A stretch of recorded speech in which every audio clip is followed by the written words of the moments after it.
This is Adam Culbertson from the Microphones and Monsters podcast, and you're listening to Tale of the Manticore. The following podcast is intended for a mature audience. Listener discretion is advised.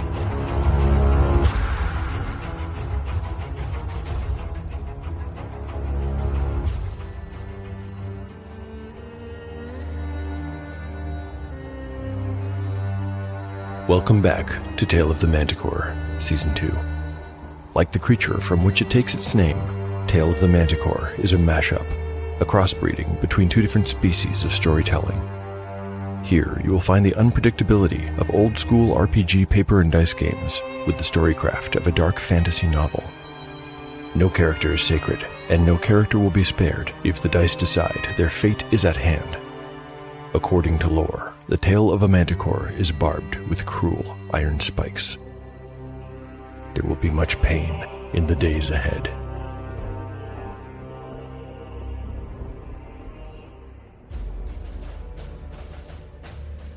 Last time on Tale of the Manticore.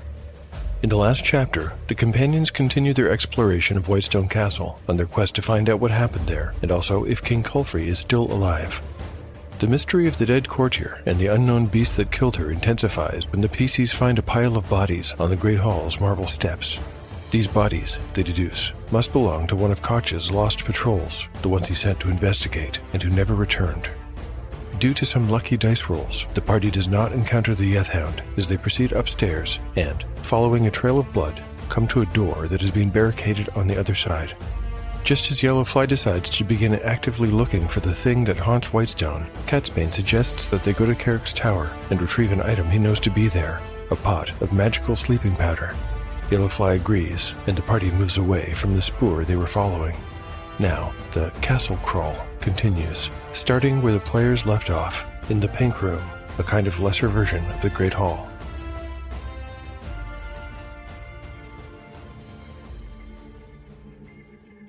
Chapter 63, Part 1, Day 183, Late Morning. Party status: Yellowfly, 39 of 39 hit points. Shawnee, 30 of 30. Jace, 45 of 45. Catsbane, 17 of 17. Bazu, 16 of 16. Spells available: Catsbane has memorized Magic Missile ×2, Invisibility, Mirror Image, Haste, and Slow. Bazu has prayed for Cure Light Wounds ×2, Bless, and Silence, 15-foot radius. Catsbane sniffed and looked away from the portrait of Culfrey's niece. At the western end of the Pink Room's T-top were two exits. A set of tablet-shaped double doors with stylized rounded tops was in front of them, and a small archway was just to the left of these. Catsbane thought the tablet doors would take them nearer to Carrick's tower, and he whispered as much to Yellowfly in front of him. The lantern he now carried did a fair job illuminating the room, but using it made Catsbane realize how accustomed he had become to being able to see in the dark, and now that the ability was gone, how much he had taken it for granted. Lamplight was a poor substitute for the crisp and detailed grayscale of infravision. Still, he knew in his heart that he needed to avoid using that kind of magic whenever possible. It had been drawing him in by inches, and he only realized how far he had gone when he had abruptly stopped. The bad dream from the night before was still fresh in his head. It had been a message, of course, either from the demon itself, or else from his own subconscious mind, a reminder that he would not be allowed to simply turn his back on the demonic powers with which he had become associated. As Yellowfly and Jace did, Catsbane glanced to the left and down through the small arch. It went 40 feet through a guard room that ended in yet another arch, this one of blocky, basic design. Catsbane could also see a door he could tell would take them back to the staircase landing. His attention returned to Yellowfly, who put his hand to the tablet double doors and swung them inward. The glow from his lantern was overtaken by natural light from the room beyond. They entered a place he had heard about, but to which he had never been. It was instantly identifiable by its shape as Whitestone Castle's Oval Room. 30 feet across at its widest and 60 at its longest, the oval room's corners had been rounded off with bright white alabaster or some other kind of plaster to give the room its unique shape. The design did not seem to serve any functional purpose, and had likely been built this way purely for aesthetics. Once they had entered, Caspian thought it felt a little like standing inside a giant eggshell. Directly across from where the companion stood were a second identical pair of tablet doors. A round top arch cut another way back east. A single, perfectly oval-shaped window let in sunlight and a cool breeze that ruffled the nearby tapestry. The expertly woven piece depicted a pitched battle between sword-wielding knights and reptilian monsters. Unlike any of the other rooms they had seen, the oval room had a floor of polished marble that reflected the sunlight and imbued the room with a gentle luminosity. Possibly meant as a tasteful transition from the adjoining pink room, several niches had been cut into the wall with their insides painted a soft coral hue. Each niche was just large enough to support a vase the size of a bottle of wine. Normally, these would contain a single red, white, or pink rose, depending on the time of year with the monarch's preference. But today they contained flowers that hung their heads as if in despair, wilted and dead. As Shawnee entered, the tablet doors, painted white on this side and pink on the other, swung shut with muted grace. Despite the refined elegance on display, Yellowfly was all business. When he looked at Catsbane for direction, the mage indicated the tablet doors opposite them. Yellowfly crossed the room under the white vaulted ceiling and pushed at them.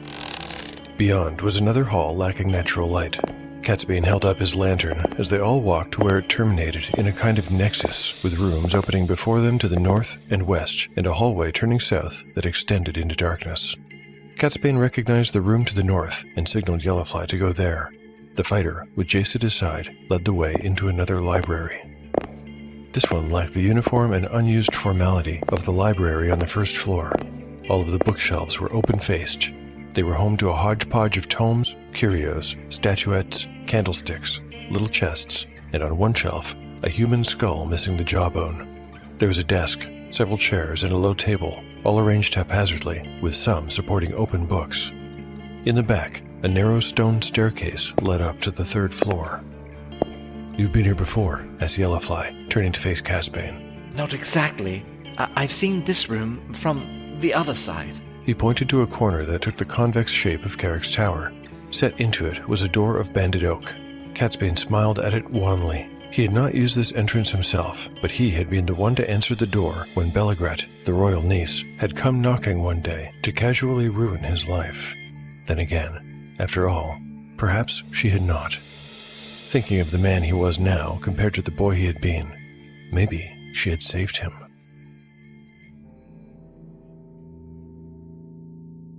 Dramatis Personae. Catsbane. 4 years ago. 1 hourglass. 1 scale. 1 aludel. 4 retorts. 14 ceramic cups, 1 chipped at the rim. And 277 empty glass jars. Phelan Orla wiped his brow, exhausted, having finally inventoried the full contents of Carrick's laboratory. It was day 1 of his new apprenticeship, and in addition to fatigue, he felt a kind of jittery, nervous energy that was most unpleasant. His former master, Xavion the Red, had given him the advice to count every single piece of equipment and commit the numbers to memory as his very first priority. While Xavion's laboratory was a chaotic jumble of mismatched items, Carrick's was meticulously well-ordered, and it was known that the Archmagus brooked no laxity in his apprentice's attention to detail. Xavion had warned that Archmagus Carrick would be sure to inspect his work, looking for errors. No sooner had Phelan finished than the door to the laboratory opened and his new master stepped through from the adjoining library. The old wizard strode briskly across the room and then stopped abruptly, turning to face Phelan.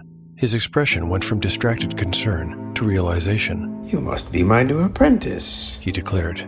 Phelan swallowed and nodded, bowing slightly. "Well, you look strong and able." Yes, Master. Phelan found himself saying. The words came out awkwardly. Carrick picked up and inspected a glass jar. His clear, dark eyes lingered upon it for what felt like too long before he replaced it. "Well, I will see you sometime.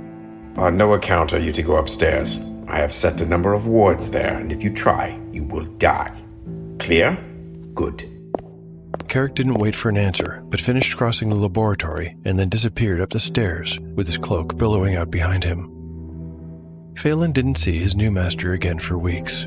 His life quickly descended into a routine of solitary monotony, with so much expected of him in terms of keeping up the laboratory and caring for its exotic creatures that, by the time his work was done, he rarely had the energy for personal pursuits. Carrick kept a pixie in a jar that Phelan, if he were being honest, had been immediately smitten by. She possessed an exquisitely delicate form and a face of such beauty that Phelan's heart ached to look upon her. But the pixie wept and sobbed all day, every day, and it was not long before the relentless noise overrode his feelings of infatuation, and, as the unceasing sound threatened to drive him mad, he eventually began to wish she were not there at all.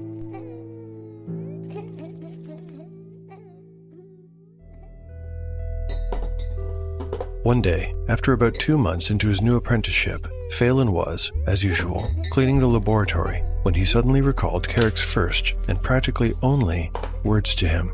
You look strong and able. That was a strange thing to say to your new servant, unless... Phelan wondered what had become of the previous apprentice. Later, he would hear rumors. The woman had broken a retort and been dismissed. He had heard that one from a courier. A door guard had once grinned at him and swore that she had gone insane and then died after inhaling poisonous vapors. By now, Phelan wondered if the old apprentice had simply been just that. Old. Too old to work. And if that was true, the implications were not good. He tried not to think about it, but couldn't help let his eyes drop to the floor, to the place where he had knelt to clean Carrick's onyx slab. Whenever he polished that stone, he felt like a priest praying at an altar. He saw what he expected, but hoped not to see. Right where his knees had been, 2 slight indentations, almost, but not quite, imperceptible, on the floor.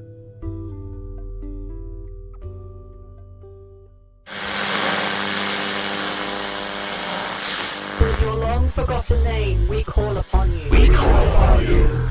In the words of the unspeakable language, we call upon you. We call upon you. By the spilt blood of the wicked, who walk upon this world sprouting the words of false idols, we call upon you. We call upon you. On the land of the dead harvest, that which brings the earth itself into your service, Yamal, we call upon you. We call upon you. We call upon you. We call upon you. Yamal calls upon you. The Sprouting, a Call of Cthulhu actual play podcast by Blighthouse Studio. Find us on your podcatcher of choice. I wonder, would the door to the second level of Carrick's tower be locked? I think there's a pretty good chance it would be. I'll say there's a 4 in 6 chance it is. A 1 to 4 means yes. Rolling. I've got a 4. Well, Shawnee can try and pick the lock, and as an 8th level thief, she has a 65% base chance for success, plus an additional 10% for her magical gloves. Rolling percentile to see if she succeeds. I've got a 51. Nicely done, Shawnee.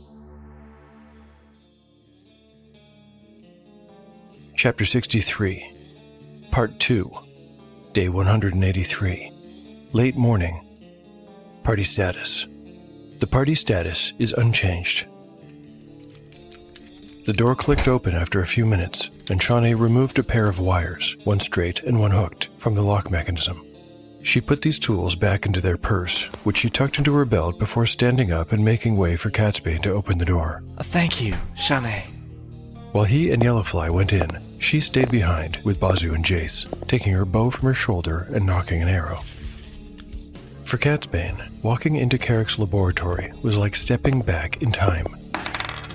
The single small window had been shuttered, but the lantern lit the whole space well enough. Almost everything was just as he remembered. The lament of the pixie was absent. He could see her tiny dead body crumpled up inside its glass prison on the shelf. This room had always had a complicated mix of odors, smelling at once acrid, sweet, and simply weird. Those smells were still present, but there were others present too now. Notes of decay and garbage.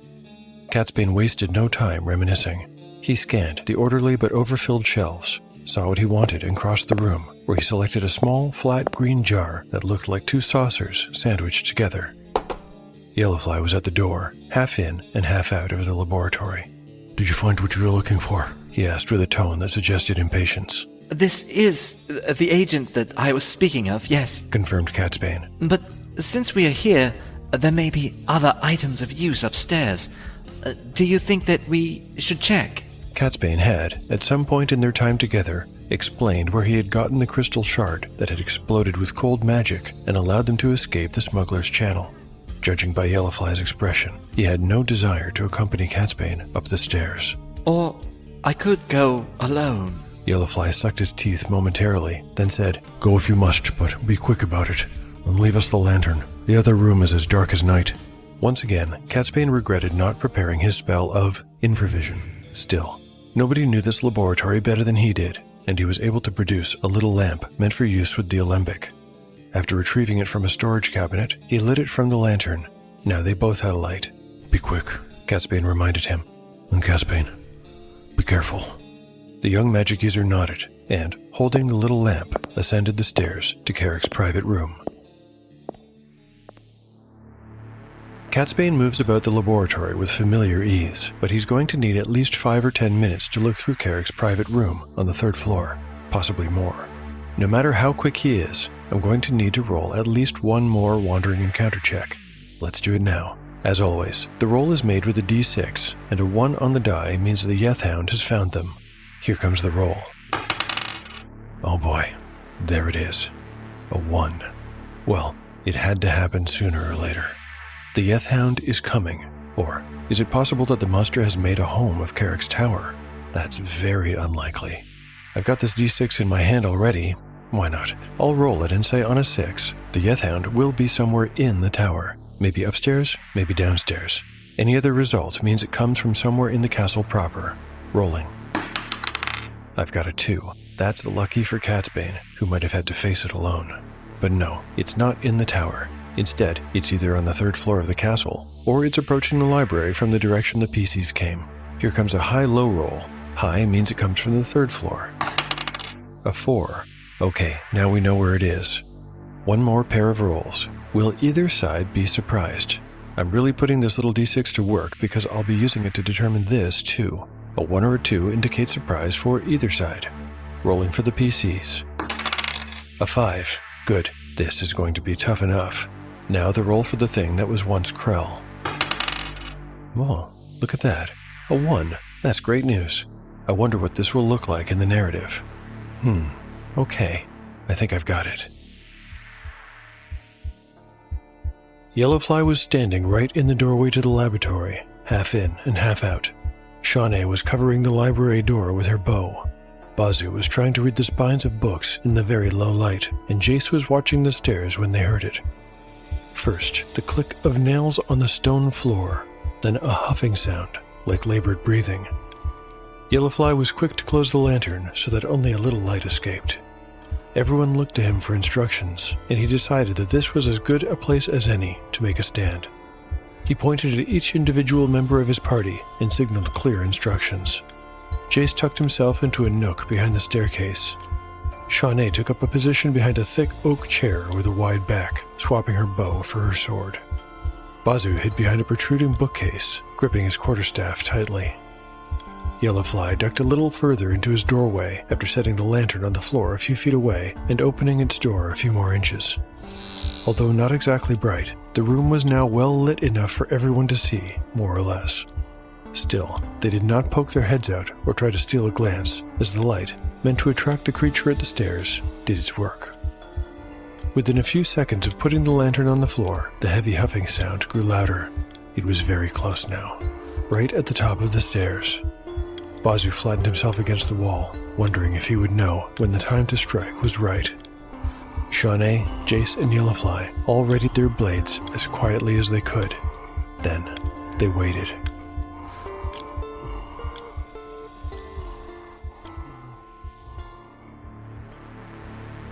Don't you love it when a scene in a game of D&D is so clear in your mind that you could almost imagine being there?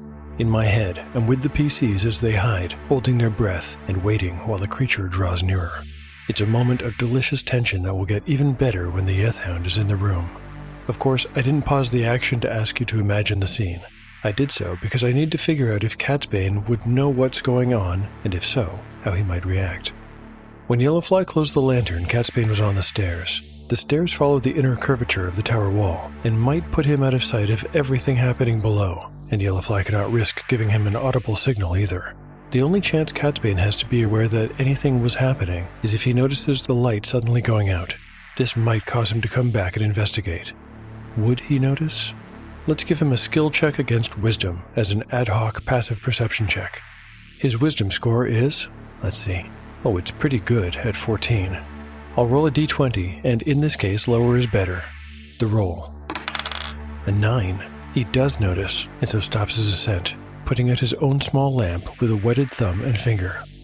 Given the success, I'm going to allow him to participate in the ambush, but he won't be able to change his location. He'll have to remain on the stairs, watching through the door to the library where Yellowfly is standing, tensed and ready, with the silverthorn in his hand. Before we proceed, a couple of things to mention about Yellowfly.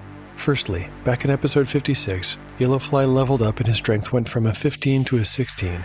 At the time, I mentioned being disappointed because this did not indicate a change in his attack bonus, but I was wrong. A couple of listeners reached out to let me know that in AD&D, the 16 strength is a mere +1, but in BX, it's actually a +2. To be honest, I played AD&D much more as a kid than I did BX, and I simply had my facts wrong.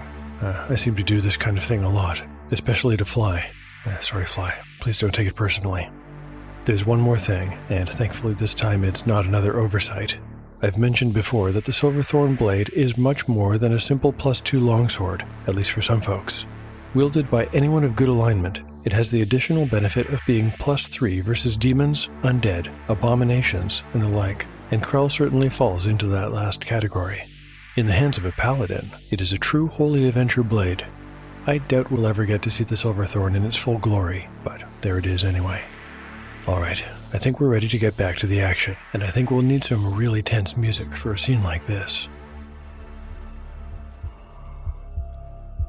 Everyone held their breath, tensed and ready to strike when the time came. They could tell it was at the top of the stairs, though they did not peek out from cover to look.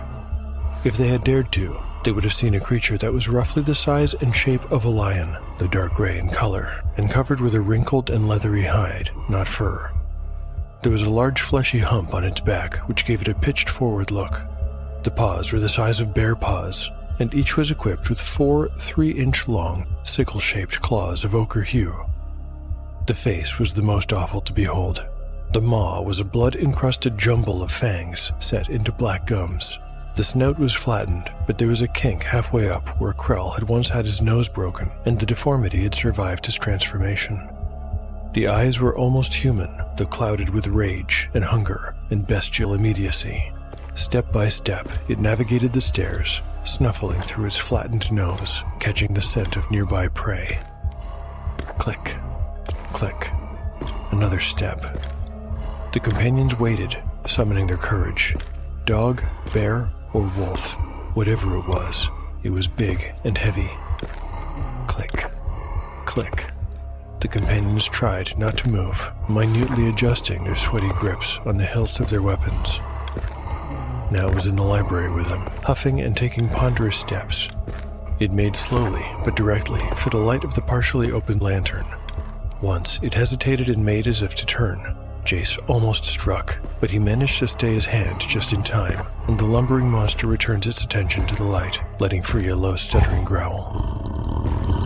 The moment it crossed Yellowfly's vision, the fighter yelled, "No!" and all 5 of them burst out from hiding to attack. Entering combat. If the companions had not been veterans of many battles, including fights with terrible things like a carrion crawler, a harpy, and a pair of ragodessas, they might have fallen back, screaming in terror at the deformed and hideous thing in their midst. But they did master their initial revulsion, and, having taken the Yeth Hound by surprise, each of them will get 1 free attack as we enter round 1. Since this is a surprise round, there is no need for an initiative roll. Each party member will get a free attack. We'll begin with Yellowfly, who's closest. The Silverthorn can recognize this creature as the kind of monster it was created to destroy, and seems to cut through the air with a will of its own as Yellowfly aims his strike. Even so, he'll need a 9 to hit the Yeth Hound's incredibly high AC of 19. The roll. A 9, that just hits. Yeth Hounds take a magical weapons plus as damage, so it takes 3 points, and Yellowfly draws a white line of light into the beast's flesh with its blade. Shawnee is right there to follow up. She doesn't know it, but her non-magical blade cannot hurt this creature. Still, it'd be useful for her to find out, so I'm still rolling to hit. She needs a 17. A 6 is not even close. Jace is in the same boat, but as he springs up from behind, he'll need a 15. Oh dear, I've got a 7. He can't connect, and the beast leaps to the side and straight through one of the wooden tables as it evades him, smashing it to splinters. Bazoo aims his staff. A 17? That's just enough to score a hit, but in a shower of black sparks, his well-placed strike is repulsed from the monster's hide, leaving no mark. Catsbane is the last to go. He is a room away, standing on the steps going up to Carrick's private chamber, but he can see the battle through the open door. He's going to cast Magic Missile. When he fought Suro and Romola, he cast the spell with his hands, but this time he makes the telepathic link with the extraplanar creature from which he originally acquired the spell, and he lets his third eye open. From it, he sends a triple blast of arcane force bolts. No 2-hit roll is required. These missiles will strike and can damage the Yeth Hound. They slam into it for 3d6 plus 3 damage, rolling it all together. Wow, 18 points! The bolts smash into its flank and send it flying across the library where it collides with the bookshelf. Old volumes and curios topple all over the floor and raise a cloud of dust. The monster's yelp has a quality to it that is undeniably human. Krell now has only 10 hit points left and will have to roll a morale check before he can take any other action. It looks like Catsbane has once again earned the MVP prize, but this battle has only just begun. Let's move on to Round 2. Initiative, the Yeth Hound. A 4, the party. A 3. Krell is able to recover quickly and picks himself up from the wreckage of the bookcase. Will he flee? Let's see. A quick search on the internet tells me these creatures are essentially fearless. I'll say it has the highest possible morale of 12. Rolling 2d6, and only on a 12 will it flee. 7 on the dice. It stays. Without question, it will now use its special fear attack. Here's how it works. When a Hound of Yeth bays, the noise causes everyone within 90 feet of the monster to save versus spells or else flee in panic. The Monster Manual 2 doesn't say how long this effect lasts, so I'll say it's the same as the clerical spell, Cause Fear, which lasts for 20 minutes.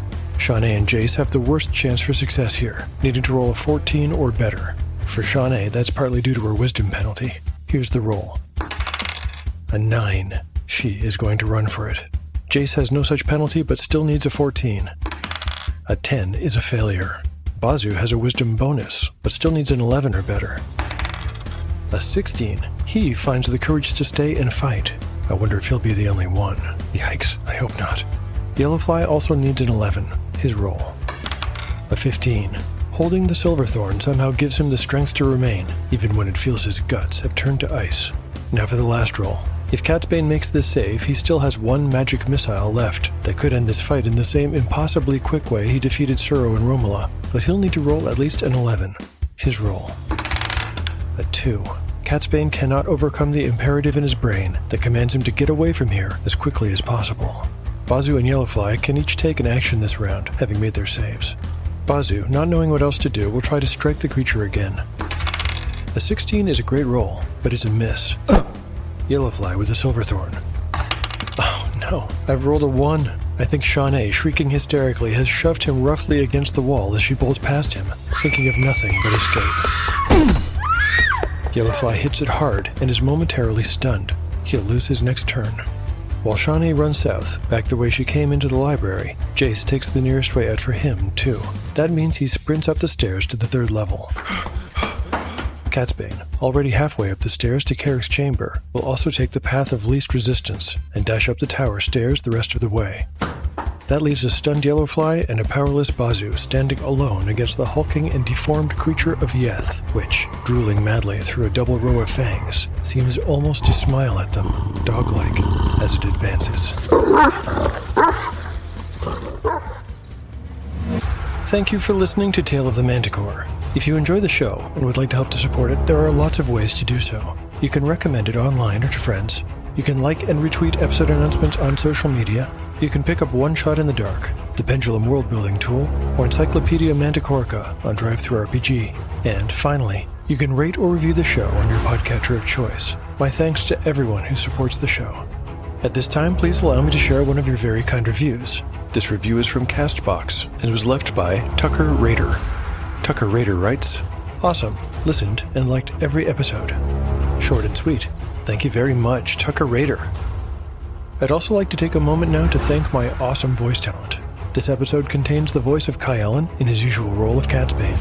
I'm also pleased to have Josh of Mudbeggar Games back on the show in his role of Carrick Melmar. Thanks very much, Kai Allen and Josh. Finally, a special thanks to the band Just One Fix for the use of their songs Red Dawn and Hades Rising. Find Just One Fix on Bandcamp for some thrash metal goodness. For listeners who'd like to get in touch with me, I'm at Manticore Tale on X or Tale of the Manticore Podcast on Instagram. If you prefer email, I'm at taleofthemanticore@gmail.com. Finally, I keep a blog where I post all kinds of show and RPG-related stuff, like art, maps, tables, crafts, and show notes. You can find it at taleofthemanticore.blogspot.com. The adventure will continue on the next episode of Tale of the Manticore, the story where chaos rolls. Introducing Dread Maps, your gateway to immersive tabletop RPG battle maps. Unleash spine-chilling atmosphere and epic detail that dare you to zoom in. Elevate your gaming experience where every inch tells a story. Dungeons that beckon interaction. Multi-level mansions and castles with eldritch secrets. Dread Maps is available on Foundry, DriveThruRPG, Roll20, and Patreon. Find out more at patreon.com/dreadmaps. Evoke the most epic quest with Dread Maps today.